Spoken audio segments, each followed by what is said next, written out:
the next half hour. This is a tribute to Kenny Everett. Dear God in heaven, please let this show go okay, with no major boobs or goofs, and without accidentally saying a rude word like knickers or bum. Spike Milligan. I think I influenced his humour because it wasn't like mine, but it ran parallel with mine, it was.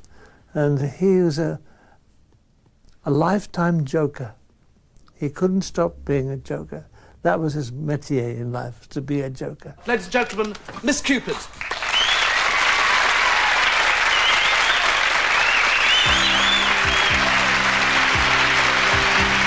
And now, it's time to go.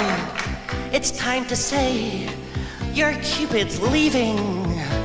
I'd like you all to know that all my wobbly bits are heaving. It's been a million laughs with guys I met along life's highway, including one from Rill who had a sly way. I don't think I missed a single one of Kenny Everett's television series. Terry Wogan. He was that rara avis. At least it appears so these days. He was funny, and he had talent. He also gave me a little bit of work from time to time. Made me look like an idiot, but never seemed to matter when you were with him. Tony Blackburn. I guess the first time that I heard about Kenny Everett was in 1965 when I was on the pirate ship Radio Caroline, and this massive great boat called Radio London turned up, and this character on it that I'd never heard anything like it before. Kenny Everett, he did a great program called the Kenny and Cash Show, which he incorporated these really wacky jingles, and something that really we'd never heard of in this country before. And I thought at that time, I thought this guy's going to be really very, very big in the country because nobody else was doing the same sort of things he was doing. Kenny was, in my opinion, a genius and a very, very shy and lovable person. Excuse me. Hello? Hello? Are these the auditions? That's right, miss. You're next? That's right, I'm next. Mr. Piano Player, please. Let's call the whole thing off. B flat. You say either, I say either, you say neither, I say neither, neither. Let's call the whole thing off. You say potato, I say potato, you say tomato, and I say tomato, potato, tomato, potato. Let's call the whole thing off. But Thank you. That'll be quite enough. Thank you very much, Miss Levine. That's Levine. I guess I'll puke here. Yeah, I had 3 extractions and 2 fillings last night. Still, saves going to the dentist. Anyway, here's the joke. Punk down and Nick for a routine inquiry. Know what I mean? Conversation sounds like this. This is the copper speaking. All right, laddie. Who done a pub over last night? Was it your lot? Landlord says he saw you down there. And stop hitting me when I'm talking to you. My first meeting with Kenny was on a Christmas show, and I was in fact only meant to do one show, or booked for one show. Cleo Rocker. But you know when you catch somebody's eye and you just see fellow Martian, and from that moment on we seemed to just quietly chat and gentle our way into a huge friendship. And I remember we were always sitting in corners giggling and laughing, and everyone else was thinking we were both particularly peculiar. But in fact he was the only person I'd ever met that didn't think I was odd. He was a radio man, but he went into television and adapted to it quite brilliantly. Barry Cryer. Anybody who can survive those long, exhausting days in a studio with wigs and glue and makeup and costumes and boobs and everything, we laughed so much. I've never known anybody like him for keeping an atmosphere going. He was a joy to work with. And now it's time for Captain Crennan. It wasn't long now before the arrival of the Banana. Down below us, the city of New York looked strangely quiet as not a soul stirred. with me. Well, Carla, have you managed to summon up enough courage to face the banana? Well, I've tried, Captain, but without avail. Okay, so wear a veil. New York had been totally evacuated, and Carla stood alone on Brooklyn Bridge, awaiting the arrival of the 6-mile-high banana. Look, Captain! What, where? There it is, coming up over the horizon. Quick, edge the ship behind a skyscraper so it won't see us. The banana loomed over the skyline and strode into the bay.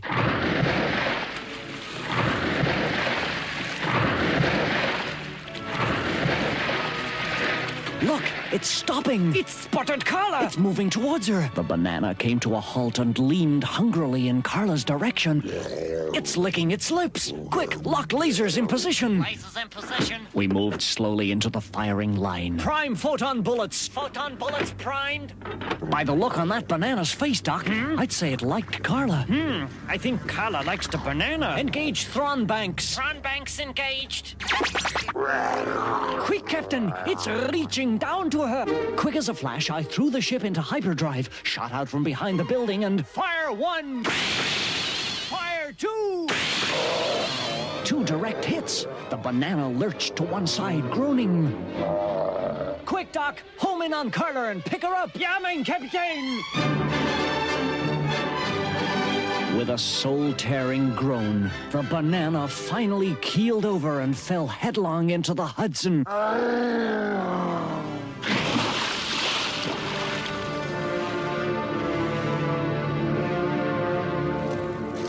NBC News, Milton Thrin reporting.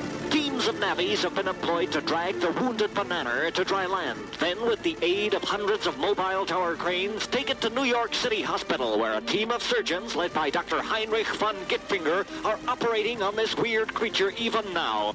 Carla and I were back at the offices of StarCorps, patting each other on the back. Left a bit, down a bit, Yeah. up a bit. Have I got it? Well, Captain. What? Reports are coming in from all over saying there's enough fruit and vegetables to feed the whole world forever. I know, that's wonderful, Carla. Doctor, did you manage to save the banana? Well, it was touch and go for a while, but eventually it pulls through. Well, that's wonderful, Doc. Any problems? Well, there is just one itsy-bitsy one. What's that? I'm afraid that even though the banana is still alive, it will always be a cabbage. Well, that's another nasty situation neatly tucked away, Carla. Yeah, you've saved the world again. Yeah. But you know, I always hate it when an adventure comes to an end. Oh, why's that? Because it means I gotta think of a whole new one for next week. Once again, the production staff at Studio 53 Euston Tower prepare themselves for another Cuddly Ken spectacular. Oh, Mr. Everett, What? do I look all right? You look just terrific. Oh, thanks. The scenery's in place, the lighting's adjusted, the choreography's perfected. Nothing left now but the vital last seconds of the countdown. Stand by, Tennessee. 20 seconds. Oh, come on, get it bloody right this time, Kenny. Take 6 because you keep making mistakes. Oh, you bet. 10, 9. Stand by 35. 7, 6. Roll 35. 5, 4, 3, 2, 1. This is the road to Headstone Manor. We'll keep an eye out. We'll see another sign. A lonely road to a place where nothing seems to happen. We're looking for a place called Headstone Manor. I don't understand. Oh, I'm terribly sorry. Thank you. Awfully sorry. Now there's a new name for Headstone Manor, and a terrifying nightmare is about to begin. Tonight's the night for taking a bath, a bloodbath at the House of Death. I'd like to report a dead body. Yes, sir. Hanging upside down from a tree, is she? I feel that we can put an end once and for all to the suspicious rumors and the mumbo-jumbo that exists concerning this old house. Stay away from the House of Death. There were 18 people murdered. 2 were struck by lightning. 1 hanged. 4 people skewered in a bed. And 6 in the freezer? What? Join our team at the House of Death. You'll meet with a few surprises.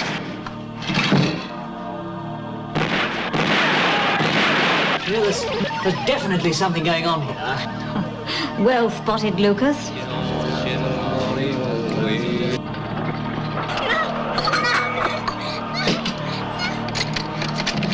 dare you to spend a night at the House of Death.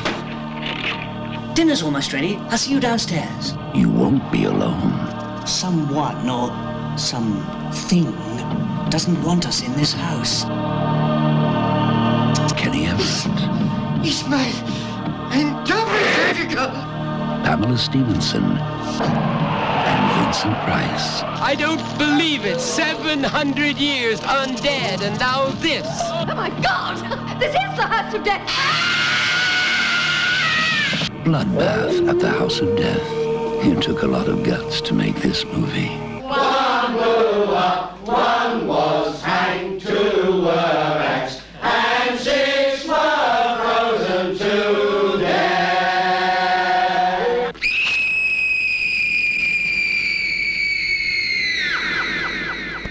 And now for a word from our sponsor.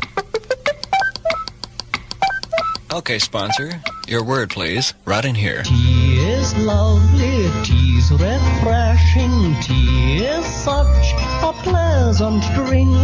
That's why I say, Polly, put the kettle on and let's all sit and have a cup of tea. It's lovely, tea, refreshing, tea. It's such a pleasant drink.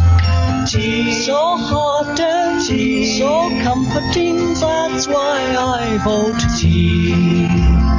Tea lovers everywhere, why not have one now?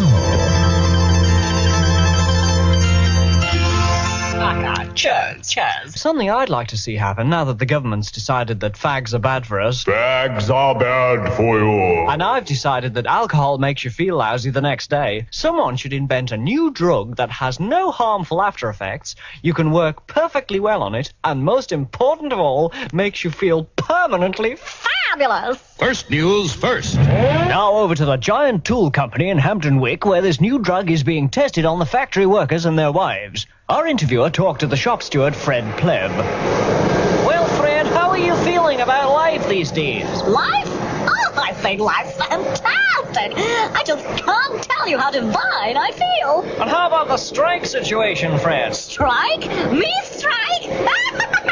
Don't be silly. Just you try and drag me away from my lathe. And how does your wife feel, Fred? Fabulous. About what? Anything.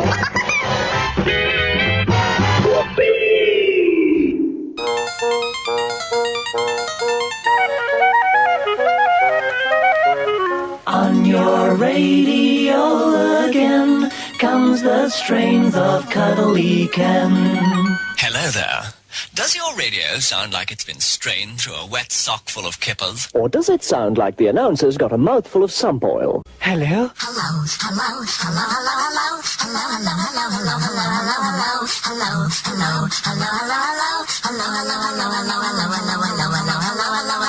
hello, hello, The first time I really got interested in wireless was walking along the beach at Liverpool, stepping in and out of sewage, like looking out to sea, and just beyond the horizon was Radio Caroline North. It had just sailed into the Mersey estuary, and I was walking along with this rather heavy transistor radio. I think it was probably one of the first. It was an old Philips with buttons and switches and knobs and bits of elastic sticking out of it and springs.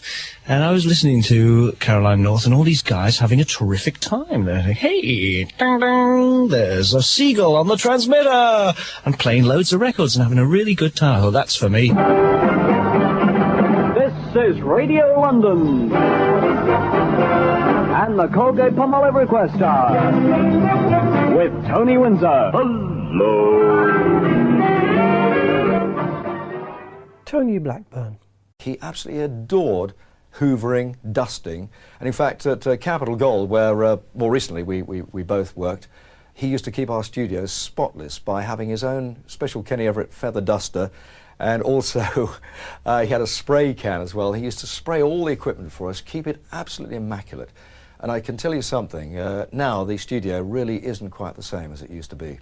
You are very neat and tidy yourself about the house, aren't you? I'm manically tidy, yes. Being a bachelor. I've got nothing to do but flick dust from room to room.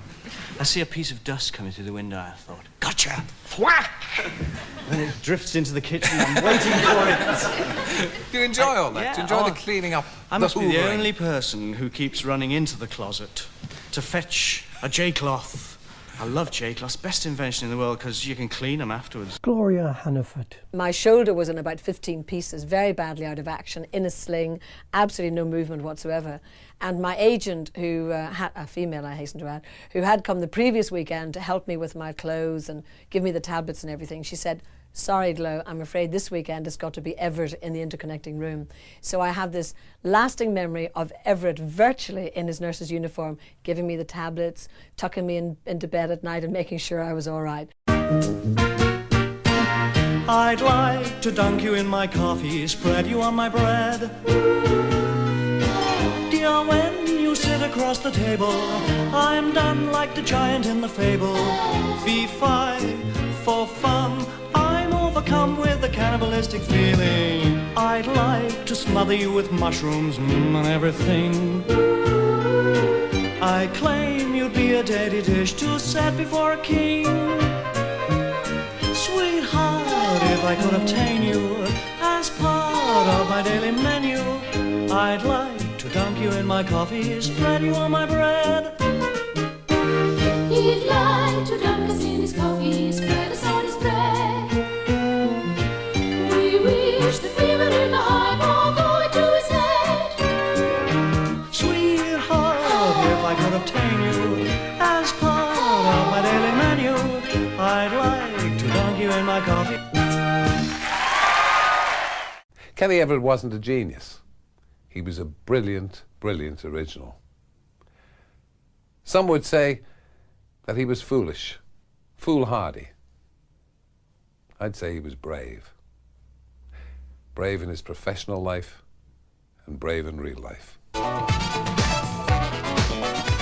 I'm disappointed and you're not. I'm better looking than sister. As for Cupid, she's a slag. And I call Marcel Gourmand cause he's a fag. It's a rat.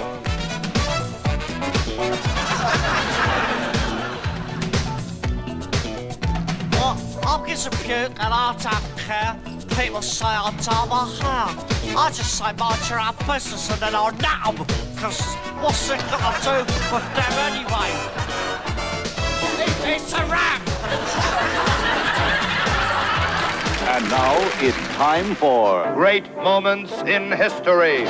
And today, many moons ago, in fact, 22 moons ago, British Rail stopped using steam trains and everyone went, "Oh, what a shame, eh?" I caught up with Kenny Everett, not at Capital Radio, but in the studio he has had built in his London flat. Mavis Nicholson. I first reminded him of one of the great loves he talked about in that unruly interview back in 1980. And I love going to Safeways. I love supermarkets. I love supermarkets. It's like Aladdin's cave. I just walk along with me, you know, the trolley, stick my arm out behind the tins, go, and walk out. Oh, God! Oh, cut! Let's try that one again.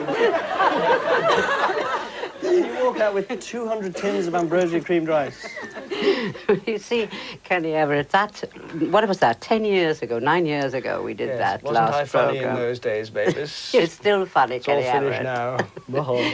But, you know, I want to ask you, are you still as keen on supermarkets? You obviously really loved them then.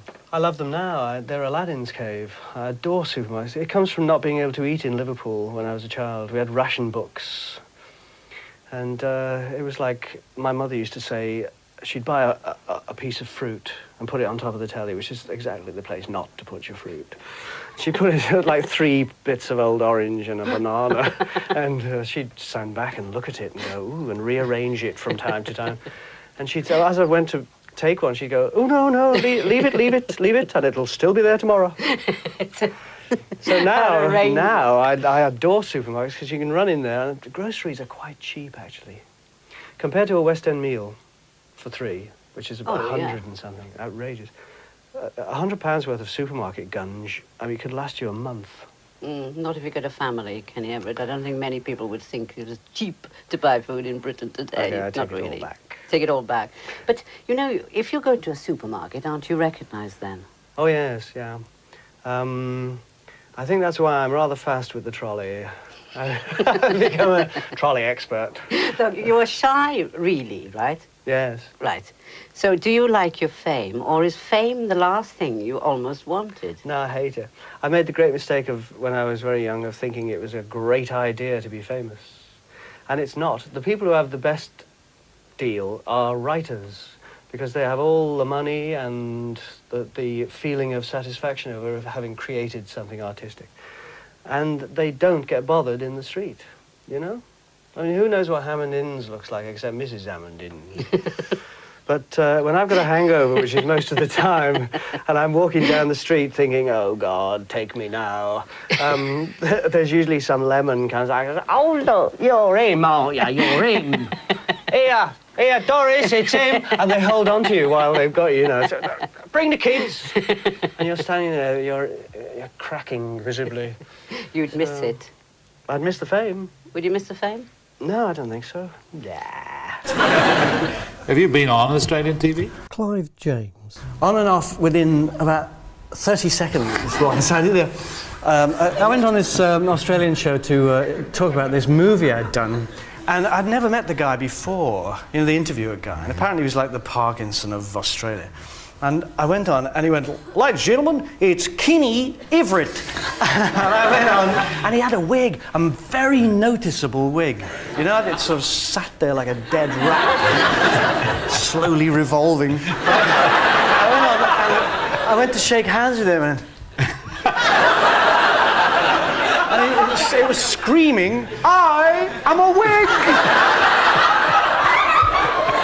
And then he went on to say, well, ladies and gentlemen, he took an instant dislike to me for some odd reason. And he said, ladies and gentlemen, here's an excerpt from Kenny's film thing. And they showed a clip, not of the film, but of the TV show. I went, stop everything, wrong clip, goof, you didn't rehearse, did you, naughty boy? And he suddenly hated me like 100,000,000% and went, ladies and gentlemen, Kenny Everett. And I was off within seconds. It was fabulous. I went back to the green room to have a drink of several huge whiskies, and I heard him on the intercom saying, that bastard! He's finished in the business! So the next day I took some money and I went and bought him a small lacquer box to keep his talent in. We used to go to places right up on the Yorkshire moors in the Derbyshire Peak District. Eric Gere, friend and walking companion.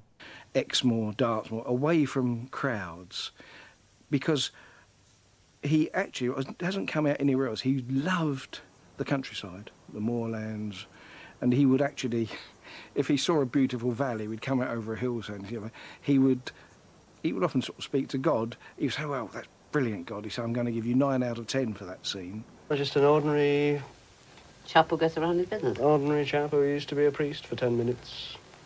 Priest? Mm. When? I was a priest for a year. I was in the St. Peter Claver Stillington Junior Missionary Brigade, practicing to be a priest. In nomine Patris et Filii et Spiritui Sancti, Maeve. Right. You are now forgiven. But do you mean then in that case that you, what did you do? Decide no, not for me? No, they decided not for them.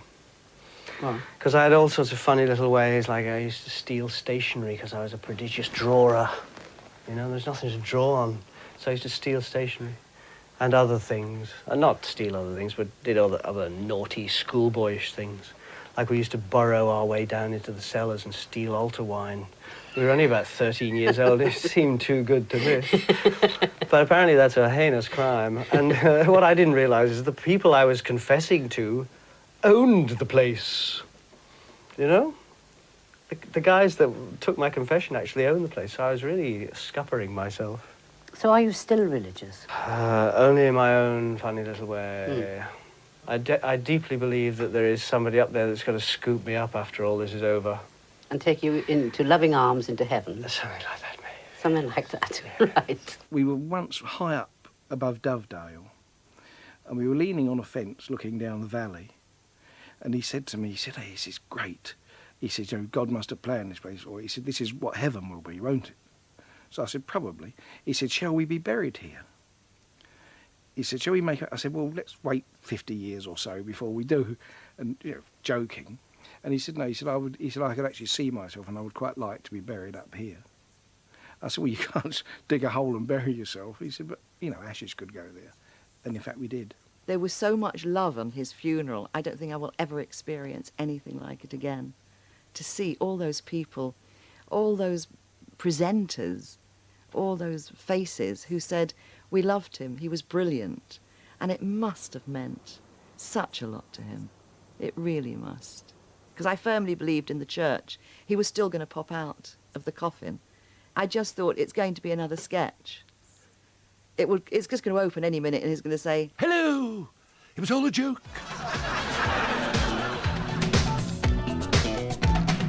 I'm getting puke and I don't care. People say I dye my hair. I just say mind your own business and then I'll nab them. Because what's it got to do with them anyway?